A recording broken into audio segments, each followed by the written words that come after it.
रूस में भव्य victory day की परेड शुरू हो चुकी है और मॉस्को में ऐतिहासिक रेड स्क्वायर पर इस विजय परेड में भारतीय सेना के तीनों अंगों का 75 सदस्यीय दल शामिल हो रहा है। रूस के ही न्योते पर रक्षा मंत्री राजनाथ सिंह भी परेड में विशेष मेहमान के तौर पर शामिल हैं। बताएं कि पहले यह परेड 9 मई को होनी थी, लेकिन कोरोना की वजह से ऐसा नहीं हो पाया।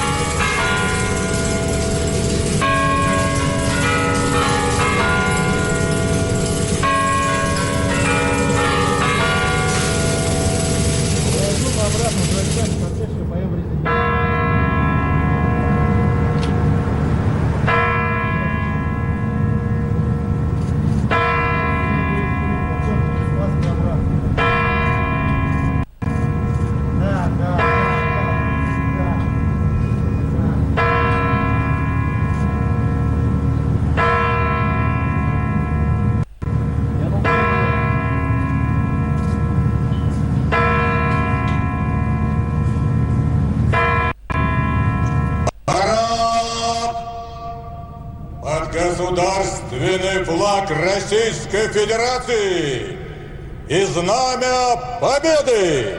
Смирно! Для встречи слева! Направо!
परेड का क्या महत्व है, चलते हैं सीधे। अभिषेक हमारे सहयोगी हमारे साथ जुड़ चुके हैं। जी अभिषेक।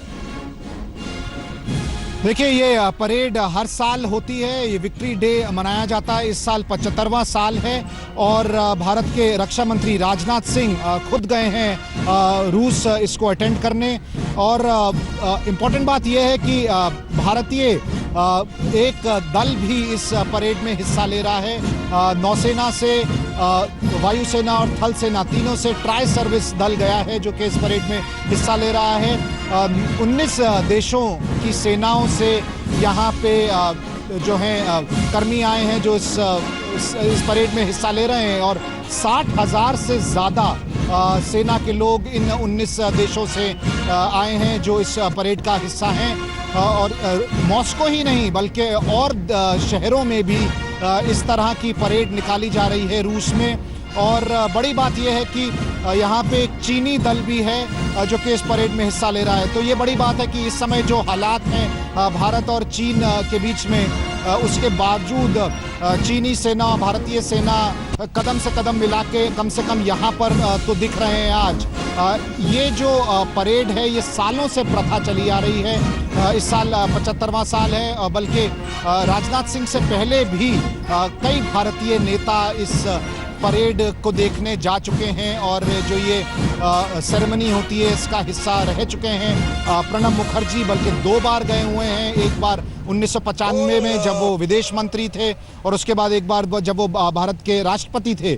प्रधानमंत्री मनमोहन सिंह जब वो प्रधानमंत्री थे उन्होंने भी एक बार इस परेड को जो है विटनेस किया था। तो भारत और रूस के जिस तरह के रिश्ते हैं, जाहिर सी बात है भारतीय नेताओं को हमेशा न्योता दिया गया है, काफ़ी लोगों ने इसको अटेंड भी किया है। और ये परेड जो है वैसे तो 9 मई को हर साल निकाली जाती है, लेकिन कोविड के चलते इस साल इसमें थोड़ा विलंब था और वो पोस्टपोन कर दी गई और 24 जून को ये परेड हो रही है। बिल्कुल अभिषेक, चलिए देखते हैं परेड। Для встречи слева!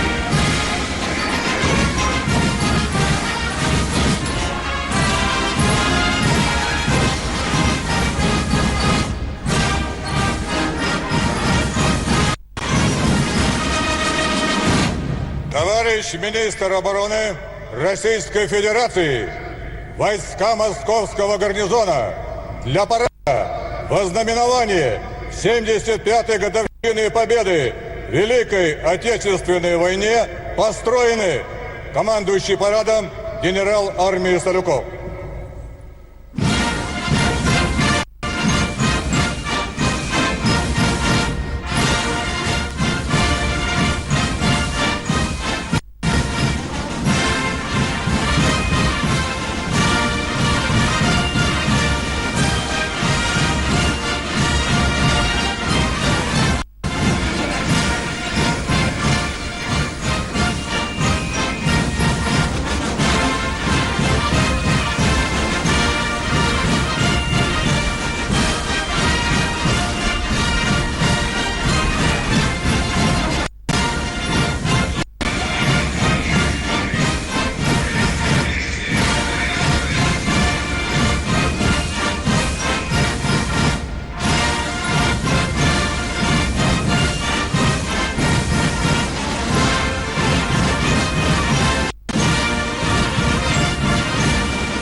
Здравствуйте, товарищи!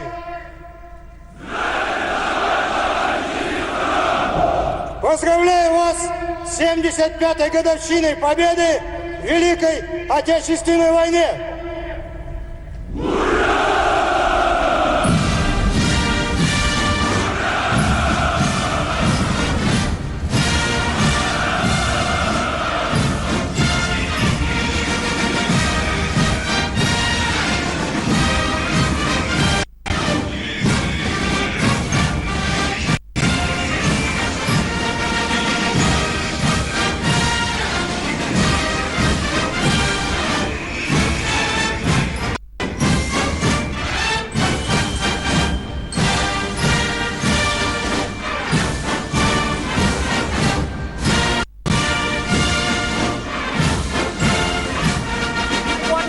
था। ये कितनी गर्व की बात हिंदुस्तान के लिए भी।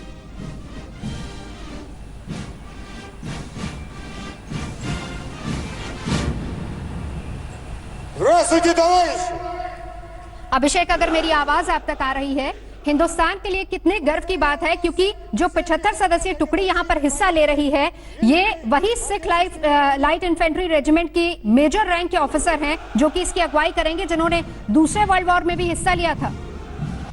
जी बिल्कुल, भारतीय सैनिकों की वर्ल्ड वॉर में, चाहे वो वर्ल्ड वॉर 1 हो चाहे वो वर्ल्ड वॉर 2 हो, बहुत ज़्यादा महत्वपूर्ण उनका एक रोल था और उनकी बहादुरी के किस्से इतिहास में रचे हुए हैं। और ये जो अलाइड फोर्सेस के साथ भारतीय सेना लड़ी थी, ये आज तक इसके बारे में बात की जाती है। और अलाइड फोर्सेस की जीत थी नाज़ी जर्मनी पर, फाइनली सरेंडर हुआ था 8 मई 1945 में। और उसके बाद जो है नाज़ी जर्मनी एक तरह से पूरी तरह ध्वस्त हो गया था। और ये जो बात है कि 24 जून को क्यों रूस इसको मनाना चाहता था, पहली जो परेड हुई थी वो 24 जून को हुई थी, क्योंकि रूस का मानना था कि इसका जो है एक रिप्रेजेंटेशन रूस का भी होना चाहिए, सिर्फ वेस्टर्न यूरोप में सीमित नहीं होना चाहिए। हालांकि उसके बाद से ये रूस में भी 9 मई को ही ये परेड होती है, लेकिन रूस का महत्व 24 जून का ये ज़रूर है कि पहला जो कि परेड हुई थी वो 24 जून को की गई थी और उसके बाद से 9 मई को की जाती है। इस साल विलंब था कोविड के चलते और भारतीय सेना का यहाँ होना बहुत ज़्यादा महत्वपूर्ण है।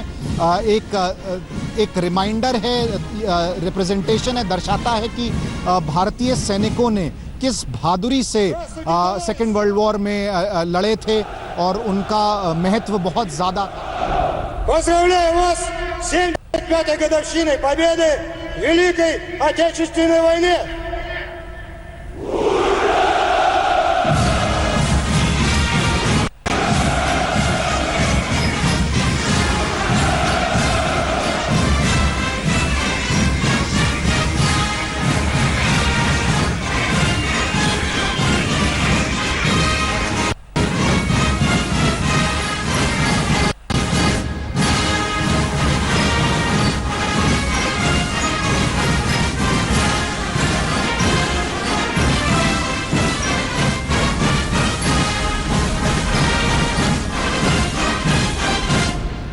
Здравствуйте, товарищи!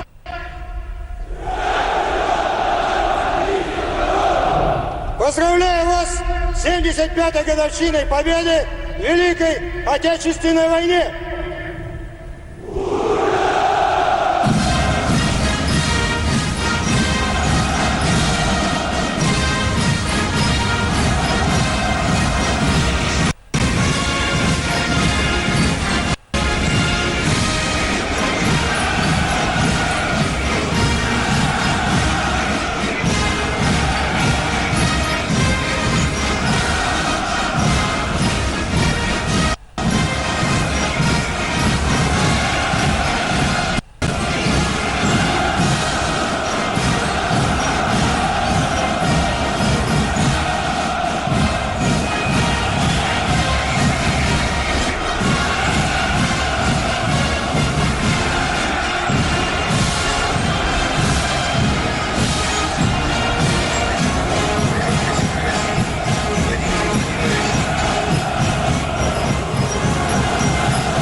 इस वक्त हमारे साथ जुड़ चुके हैं। गौरव, बहुत अहम ये परेड मानी जा रही है। हम अभिषेक से भी बात कर रहे थे क्योंकि हिंदुस्तान के लिए भी ये गर्व की बात है। जो 75 सदस्यीय टुकड़ी वहां पर इस वक्त इस परेड में हिस्सा ले रही है, उसकी अगुवाई सिख लाइट इन्फेंट्री रेजिमेंट के मेजर रैंक के ऑफिसर्स कर रहे हैं, वही रेजिमेंट जिसने दूसरे वर्ल्ड वॉर में हिस्सा लिया था। तो ये बहुत बड़ी और गर्व की बात है और खास तौर पर अगर देखा जाए राष्ट्रपति व्लादिमीर पुतिन के लिए भी बहुत बड़ी बात है क्योंकि संविधान में संशोधन भी होने वाला है।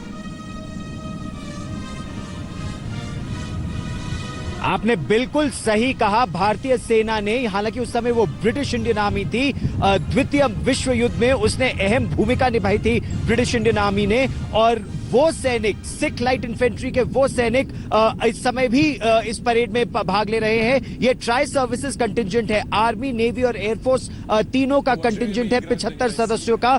रक्षा मंत्री राजनाथ सिंह भी इस समय वहां मौजूद है और ये भारत और रूस की जो मैत्री है उसको दर्शाता है। और ये मैत्री जो बहुत प्रगाढ़ है, जो बहुत मजबूत है, दोस्ती भारत और रूस के बीच। नवजोत, मैं आपको ये भी बता दूं कि जब इस समय हम लोग लद्दाख में हैं और चीन का जो आक्रामक यहाँ पर रवैया है। तो ऐसी परिस्थिति में वो एक देश जिस पर भारत को सबसे अधिक विश्वास है वो रूस है, और वही रूस में इस समय जो बातचीत हो रही है वो S-400 एंटी मिसाइल सिस्टम की, Su-30 लड़ाकू विमानों की, MiG-29 एयर सुपीरियोरिटी फाइटर्स की, और एक और परमाणु पनडुब्बी की बात हो रही है। भारतीय नौसेना के लिए युद्ध पोतों की बात हो रही है, फ्रिगेट्स की बात हो रही है, डिस्ट्रॉयर्स की बात हो रही है। तो बहुत अहम है ये बैठक, और इसमें राजनाथ सिंह के मुताबिक नवजोत, रूस ने यह साफ कर दिया है कि वो पूरा प्रयास करेगा कि भारत को जल्द से जल्द ये सारे हथियार भी मिल सके।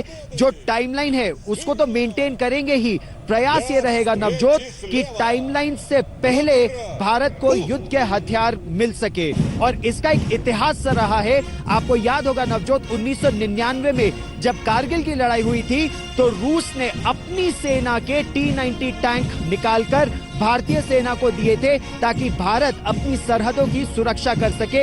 ये इतनी मजबूत एक साझेदारी है जो 1971 के युद्ध से लेकर 2020 तक लगातार मजबूत होती जा रही है नवजोत। बिल्कुल, और ये जो तस्वीरें हैं गौरव, बिल्कुल ये बयां करती हैं, ये एक तरीके से सबूत है, हिंदुस्तान और रूस की दोस्ती का सबूत है। परेड हो रही है और ऐसे में भारत की तरफ से 75 जवानों की टुकड़ी वहां पर परेड में शामिल हो रही है। गर्व की बात है, हमारे रक्षा मंत्री इस वक्त वहां पर मौजूद हैं, लेकिन खलबली चीन में मची हुई है इसको लेकर। आपने बिल्कुल सही कहा, चीन में इसको लेकर खासी खलबली है। क्यों? हालांकि इस समय एक रशिया इंडिया चाइना ट्राइलैटरल भी चल रहा है, वहां पर चीन के रक्षा मंत्री भी मौजूद है जनरल पेंगे, लेकिन इस समय भारत ने यह साफ कर दिया है कि वो चीन के रक्षा मंत्री से द्विपक्षीय वार्ता बिल्कुल नहीं करेंगे, वो भी ऐसे समय जब चीन निरंतर यहां वास्तविक नियंत्रण रेखा पर भारत के लिए एक बड़ी चुनौती बना हुआ है और लगातार घुसपैठ की साजिश भी रच रहा है, प्रयास भी कर रहा है। लेकिन ऐसे में रूस ने यह कह दिया है, देखिए चीन ने रूस से कहा कि वो भारत को हथियार न दे, चीन ने निरंतर रूस से ऐसा कहा है कि ऐसी परिस्थिति में वो भारत को हथियार न दे नवजोत, लेकिन रूस ने साफ कर दिया है कि वो न केवल हथियार देंगे बल्कि प्रयास करेंगे कि वो हथियार जल्द से जल्द भारत को मिल सके। और अगर हम S-400 एंटी मिसाइल शील्ड की बात करें तो वो दुश्मन के इलाके से आ रही, चाहे वो मिसाइल हो, लड़ाकू विमान हो या टोही विमान हो, तीनों चीजों को एक साथ गिराने में, ध्वस्त करने में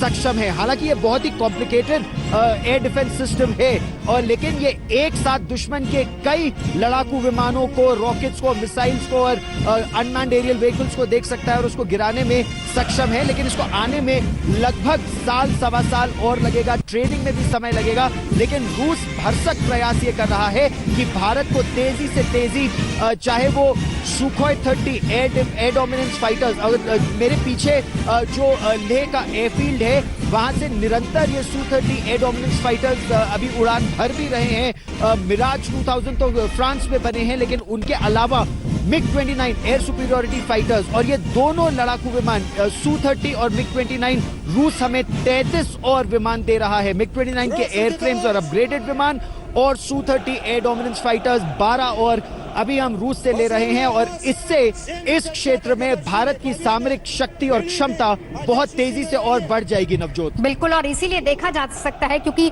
जिस भी मोर्चे पर हिंदुस्तान बात कर रहा है, जिस भी मोर्चे पर हिंदुस्तान चीन को जवाब दे रहा है, वहां पर एक कॉन्फिडेंस है जो कि झलक रहा है, चाहे वो विदेश मंत्रियों की बातचीत हो, चाहे वो डिफेंस के तहत बातचीत हो, या फिर कूटनीतिक स्तर पर कहीं ना कहीं बातचीत हो, या फिर खुद रक्षा मंत्री राजनाथ सिंह का रूस में पहुंचना हो। ये कहीं ना कहीं कॉन्फिडेंस भी है जो कि रूस ही दिलवा रहा है हिंदुस्तान को, और ये बहुत बड़ी ताकत है जो चीन को जवाब देने के लिए सही होगी। और शायद इसीलिए गौरव वजह देखते हैं कि चीन अब थोड़ा बैकफुट पर नजर आ रहा है।